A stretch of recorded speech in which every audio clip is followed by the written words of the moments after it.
आज हम कक्षा 8 का संस्कृत विषय का पहला पाठ पढ़ रहे हैं। पाठ का नाम है सुभाषितानी। सुभाषितानी दो शब्दों से मिलकर बना है। सु मतलब सुंदर, भाष मतलब कथन। सुभाषित शब्द सुभाषित इन दो शब्दों के मेल से संपन्न होता है। सु का अर्थ है सुंदर, मधुर और भाषित का अर्थ है वचन। इस तरह सुभाषित का अर्थ है सुंदर, मधुर वचन। प्रस्तुत पाठ में सुक्ति मंजरी, इति शतकम, मनुस्मृति, शिशुपालवधम, पंचतंत्रम से रोचक और विचारपरक श्लोकों को संग्रहित किया गया है। चलिए श्लोक पढ़ना शुरू करते हैं इस पाठ के। पहला श्लोक है, गुणा गुणगेषु गुणा भवन्ति ते निर्गुणं प्राप्य भवन्ति दोषा सुस्वादुतोया प्रवहन्ति नद्ये समुद्रम आसाद्ये भवन्ते पेया। कि गुणा मतलब गुण, गुणगेषु मतलब गुणों को जानने वाले व्यक्ति में ही गुण होते हैं। गुण जो हैं, जो गुणों को जानने वाले लोग हैं, उनमें ही गुण होते हैं। ते मतलब वे गुण। जब वे गुण निर्गुण को, गुणहीन व्यक्ति को प्राप्त होते हैं तो वे दोष में बदल जाते हैं। जिस प्रकार नदियाँ स्वादिष्ट जल, तो यह का अर्थ होगा यहाँ पर जल, कि नदियाँ स्वादिष्ट जल उत्पन्न करती हैं या बहती हैं, परंतु समुद्र मासाद्य, समुद्र में मिलने पर भवन्ते पेया, पीने योग्य नहीं होती। कि जैसे स्वादिष्ट जल वाली नदियाँ बहती हुई समुद्र से मिलते ही पीने योग्य नहीं रहती, उसी प्रकार जो गुण होते हैं, अगर वो किसी निर्गुण व्यक्ति को प्राप्त होते हैं तो वे दोष में बदल जाते हैं। अगला श्लोक देखिए। साहित्य, संगीत, कला विहीन साक्षात पशु पुच्छ विषाणहीन तृणम ने खादन अपि जीवमान तद भागधेयम परम पशुनाम। साहित्य, संगीत और कला से रहित जो व्यक्ति हैं, जो साहित्य को ना जानने वाले हो, जो संगीत को ना जानने वाले हो, जो किसी भी कला को नहीं जानता है, उससे विहीन है, उससे रहित है, वे साक्षात पशु के समान है। कैसा? जिसके ना तो पूँछ है और ना विषाणु का अर्थ होगा सींग, कि वे बिना पूँछ और सींग वाला साक्षात पशु हैं। तृणम ने खादन अपि जीवमान, तृणम मतलब घास, घास ने खाता हुआ भी वह जीवमान का अर्थ होगा जीवित है। तद भागधेयम परम पशुनाम, ये उन पशुओं का परम सौभाग्य है। क्योंकि अगर घास भी, अगर व्यक्ति जो साहित्य, संगीत, कला रहित व्यक्ति जो है, अगर वो घास भी खाने लग जाएगा तो पशुओं के लिए कुछ भी नहीं बचेगा। तो वो घास ने खाता हुआ भी वो जीवित हैं, तो ये उन पशुओं का परम सौभाग्य है कि उन्हें घास तो मिल रही है। तीसरा श्लोक है, लुब्धस्य नश्यति यश, जो लोभी व्यक्ति होता है, लुब्धस्य का अर्थ होगा लोभी व्यक्ति, लोभी व्यक्ति का यश, उसकी प्रसिद्धि। पिशुनस्य मैत्री, चुगलखोर, पिशुन का अर्थ होगा चुगलखोर और चुगलखोर की मित्रता। नष्ट क्रियस्य कुलम अर्थम, नष्ट क्रिय से कि उसका नष्ट होता है, क्रिय से मतलब बिना कार्य करने वाले व्यक्ति का, कुल मतलब उसके वंश का नाश होता है। अर्थम परस्य धर्म, और जो अर्थम का अर्थ है धन के लोभी व्यक्ति का, या अर्थम शब्द है, अर्थ मतलब धन, और धन का जो लोभी व्यक्ति है उसके धर्म का नाश होता है। विद्या फलम व्यसीन, व्यसीन का अर्थ होगा बुरी लत वाले व्यक्ति के विद्या का फल, उसकी विद्या का नाश होता है। कृपणस्य सौख्यम, कृपण का अर्थ होगा कंजूस, कंजूस व्यक्ति का सुख। राज्यम प्रमथ सचिवस्य नराधिपत्यस्य, प्रमथ सचिवस्य का अर्थ होगा आलसी मंत्रियों वाले।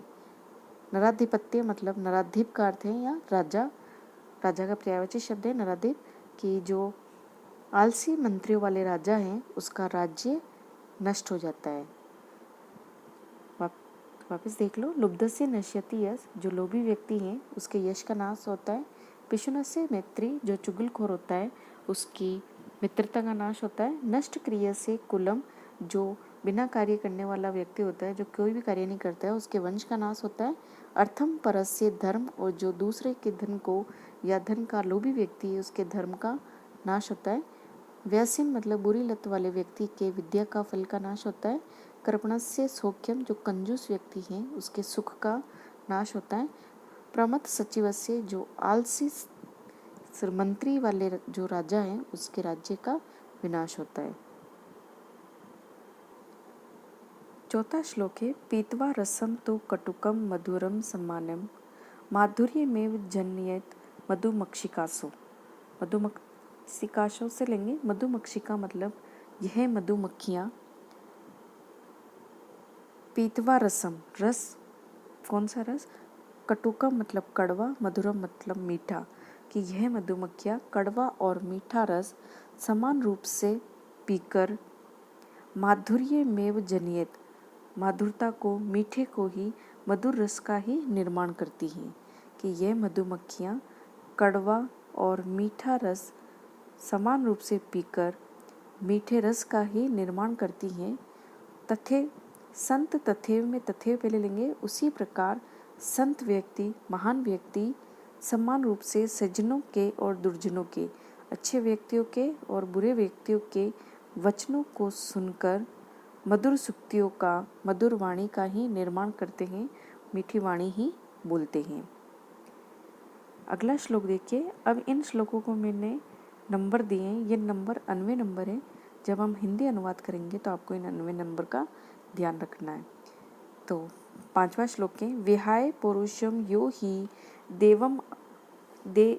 देवमेव अवलंबते प्रसाद सिंहवत तस्य मूर्धनि तिष्ठति वायसा। इसको देखिए, यो मतलब जो, पौरुषम का अर्थ है कि जो व्यक्ति अपने पौरुष अर्थात परिश्रम, कि जो अपने परिश्रम, जो व्यक्ति अपने पौरुष अर्थात परिश्रम को विहाय मतलब छोड़कर,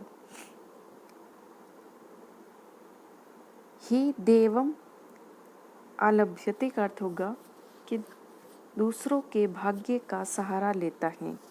कि जो व्यक्ति अपने पौरुषम को छोड़कर, अपने परिश्रम को छोड़कर दूसरों का सहारा लेता है या भाग्य का सहारा लेता है, तस्य मतलब उस, 6 नंबर देखिए, तस्य मतलब उस व्यक्ति की, मूर्धनि का अर्थ होगा स्थिति, उस व्यक्ति की स्थिति कैसी है?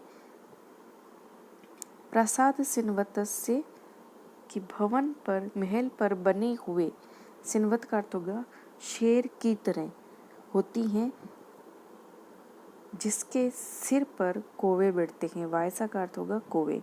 तिष्ठति मतलब बैठते हैं, जिसके सिर पर कोवे बैठते हैं। कि बड़ा भवन है, बड़ा प्रसाद है, महल है, और उस पर सिंह की प्रतिमाएं बनी हुई है, मूर्तियाँ बनी हुई हैं, और उन मूर्तियों पर, शेर की मूर्तियों पर कोवे बैठते हैं। तो उसी प्रकार अगर जो व्यक्ति अपने पौरुष, अपने परिश्रम को छोड़ देता है और देवम का अर्थ होगा कि अपने भाग्य का सहारा लेता है, तो उस व्यक्ति की स्थिति किसकी तरह है? कि जो शेर हैं, कहने महल के ऊपर बना हुआ शेर जो है, जिसके सिर पर कोवे ही बैठते हैं, अर्थात वो शेर किसी भी एक तरह से निर्जीव हो जाता है, जिस पर कोवे आकर बैठते हैं। अगला श्लोक देखिए।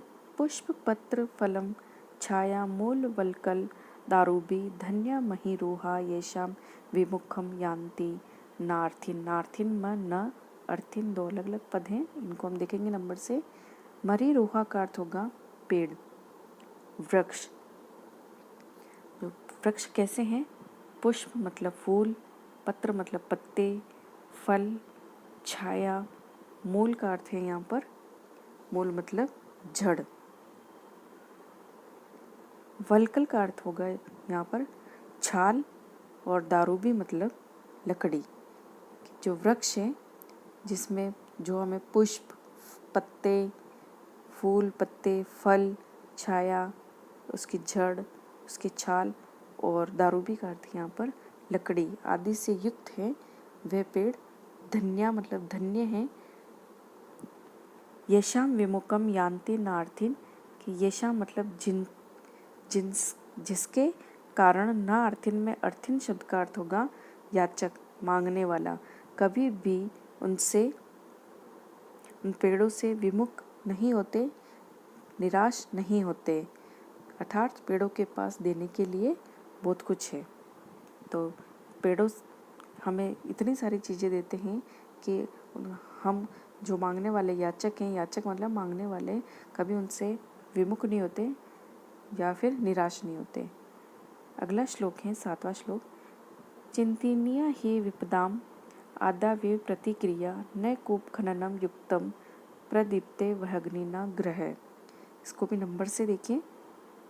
विपदा मतलब विपत्ति के, आदावेव का अर्थ होगा आने से, आने के पहले ही, विपत्ति के आने के पहले ही का अर्थ यहाँ ही है।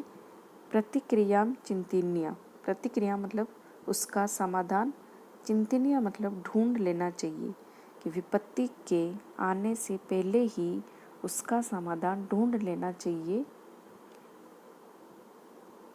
विपत्ति आने के बाद उसका समाधान ढूंढना उसी प्रकार अनुचित है। एक उदाहरण के तो से दिया गया है कि जैसे अगला नंबर है 6 नंबर देखिए। ग्रह व अग्निना, ग्रह मतलब घर में, वह अग्निना का अर्थ होगा आग लगने के, प्रदीप्ते मतलब लगने के बाद, कूप खननम न युक्तम, कूप खननम, कूप मतलब कुआं खोदना उचित नहीं है, युक्तम मतलब उचित नहीं है। तो जब घर में आग लग चुकी है और उसके बाद अगर हम कुआं खोदेंगे तो वो उचित नहीं है। उसी प्रकार विपदा को पहले ही जानकर, जब आने वाली है विपदा तो उसे जानकर पहले उसका समाधान ढूंढ लेना चाहिए।